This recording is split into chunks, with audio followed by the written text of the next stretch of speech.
This is a tough one, folks. To stay in this game, you'll have to bank it off the polar bear, then through the windmill, down the spiral, and into the hole, all in one shot.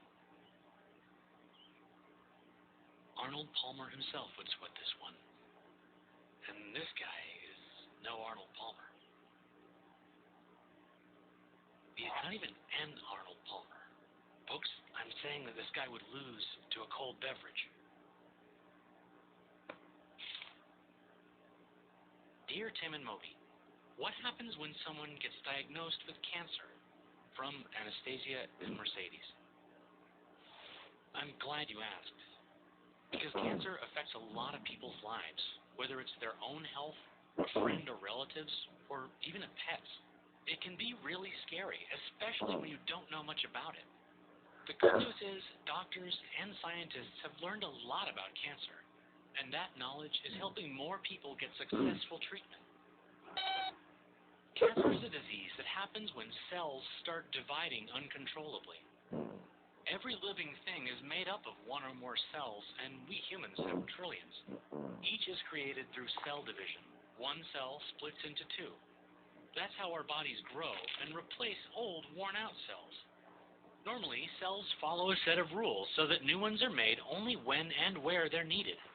These rules are written into your genetic code in a molecule called DNA. It's packed into every cell, and it has all of the instructions for building and maintaining your body. Every time a cell is born, it gets its own copy of the DNA instruction manual. But occasionally, there will be a mistake. These mutations can occur while DNA is being copied during cell division, or from damage that happens later on. Fortunately, our cells are really good at finding and fixing these errors. Even when a single mutation slips by, it usually isn't a big deal. The mistake will get copied into new cells without causing any problems. But over time, multiple mutations can build up. If there are enough mistakes in the rules for cell division, cancer can arise. The cell will divide when it's not supposed to, or it won't stop when it should. In many cancers, this creates a tumor, a lump of abnormal cells. As the cells keep dividing, they can become more disruptive. And cancer cells may start to spread to new areas of the body. This process, called metastasis, is how cancer can get really dangerous. As it spreads, it interferes with the body's ordinary functions. In the lungs, cancer interferes with breathing. In the stomach, it can get in the way of digesting food. The more it spreads, the more difficult it is to treat. That's why catching cancer early is so important.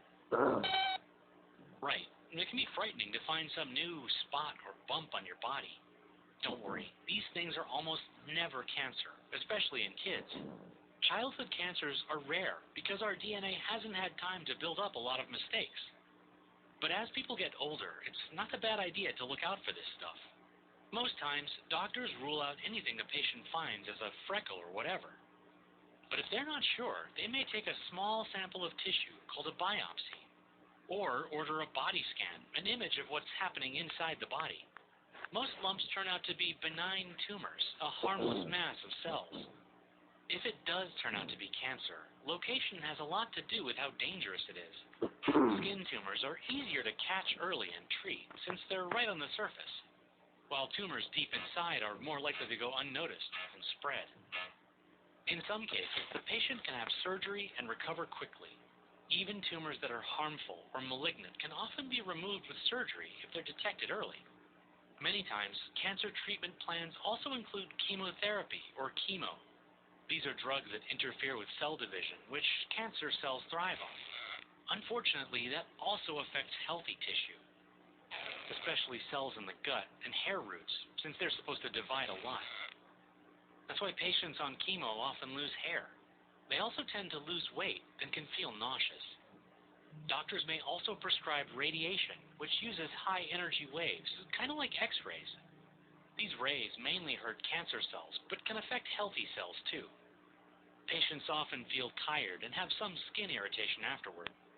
Both therapies can be grueling, but they've saved lots of lives. Yeah, sometimes patients don't make it, even after long and difficult treatments. Saying goodbye can be one of the hardest things you'll ever have to do. Feeling sad or scared or even angry is completely normal. Remember that there are people around you who love you and support you. Talking about your feelings with an adult you trust can help you feel better. By the way, cancer isn't contagious, so hugs are just fine. The good news is we're getting steadily better at treating cancer. Over the last few decades, rates of remission have gone way up. That's when the signs of cancer are reduced or disappear completely. More than 90% of children with leukemia, a cancer of the blood, achieve complete remission. That's by far the most common childhood cancer.